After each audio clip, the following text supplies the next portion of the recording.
మీరు చూడండి, హనుమ రామాయణంలో ఎక్కడ కనపడతారో, హనుమ గురించి ఎక్కడ ప్రస్తావన వస్తుందో అక్కడ మంగళం.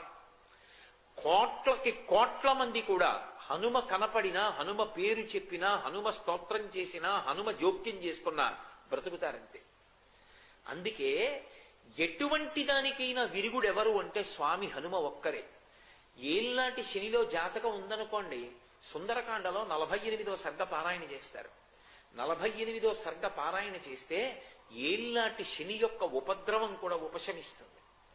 హనుమ పేరు చెప్పి హనుమకి పూజ చేస్తే వెంటనే శనీశ్వరుడు కూడా తన యొక్క విశేషమైనటువంటి శక్తిని తగ్గించేస్తాడు. తగ్గించి జాతకుడికి శాంతి కలిగేటట్టుగా చేస్తాడు.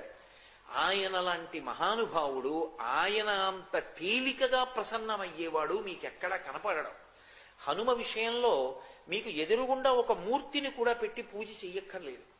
భయం వేసిందనుకోండి, ఎప్పుడైనా ఒక చీపురు పుల్ల తీసి మీకు ఎదురుగుండా రాయి కనపడితే రాయో ఏదో ఒకటి తీసి ఇసుకలోనో నేల మీదో అది పడిందా లేదా ముద్ర కూడా సంబంధం లేదు, హనుమ అని రాసి నమస్కారం చేసి నిలబడితే చాలు, ఉపద్రవం నుంచి గట్టెక్కుతారు అని చెప్తుంది శాస్త్రం. అందుకే హనుమ అత్యద్భుతమైనటువంటి రీతిలో కనపడేటటువంటి సుందరకాండకి ఇప్పటికీ పెద్దలు ఒక మాట చెప్తారు. ఏదైనా జీవితంలో జటిలమైన సమస్య వచ్చినప్పుడు దాన్ని ఎలా పరిష్కరించుకోవాలో అర్థం కాకపోతే సుందరకాండ పుస్తకం తీసుకొచ్చి అక్కడ పెట్టి రామచంద్రమూర్తికి, సీతమ్మకి, హనుమకి నమస్కారం చేసి ఒక కొత్త చీపురు పుల్లని తెచ్చి కళ్ళు మూసుకుని సుందరకాండలోకి గుచ్చితే ఏ కాగితం దగ్గరికి చీపురు పుల్ల గుచ్చుకుంటుందో అక్కడ సుందరకాండ విప్పి చూస్తే మీ సమస్యకి పరిష్కారం రామాయణ కథాంతర్గతంగా అక్కడ ఉంటుంది. ఇది నేను స్వతంత్రించి మాట్లాడుతున్నానని మీరు అనుకుంటున్నారేమో. ఇవన్నీ పరమ ప్రామాణికమైనటువంటి సత్యాలు.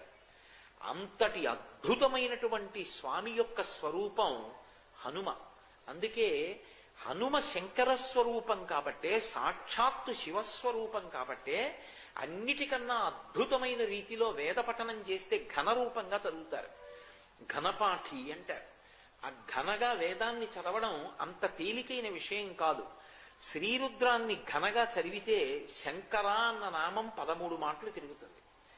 ఈ ప్రమాణాన్ని దృష్టిలో పెట్టుకుని 13 మాటలు శంకర అన్న నామం తిరిగేటట్టుగా శ్రీరుద్రాన్ని పారాయణ చేస్తే వచ్చేటటువంటి శక్తి ఎంతటిదో, ఎంత ప్రభావం చూపిస్తుందో, ఎన్ని మంగళాలిస్తుందో, అన్ని మంగళములను ఇవ్వడానికి వీలుగా సమర్థ రామదాసు గారు మళ్ళీ హనుమ యొక్క అవతారం కాబట్టి 13 మాటలు శంకర ఘన రూపంలో వస్తుంది కాబట్టి దాన్ని త్రయోదశాక్షరి మహామంత్రంగా మార్చి శ్రీరామ జయ రామ జయ జయ రామ చేశారు.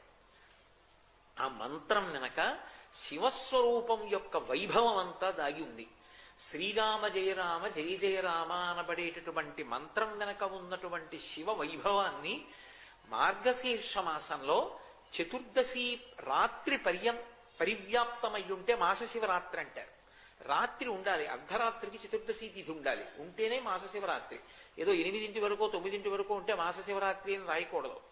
అర్ధరాత్రికి పరివ్యాప్తమైతేనే మాస శివరాత్రి అవుతుంది. ఇవాళ సూర్యోదయానికి చతుర్దశి.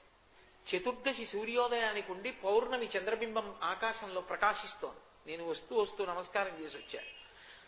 అటువంటి పరమ పవిత్రమైనటువంటి సోమవారం నాటి ప్రదోష వేళలో శ్రీరామ జయ రామ జయ జయ రామ స్వామి హనుమయే శివస్వరూపమని చెప్పుకోవడం కన్నా సంతోషదాయకమైన విషయం ఏముంటుంది?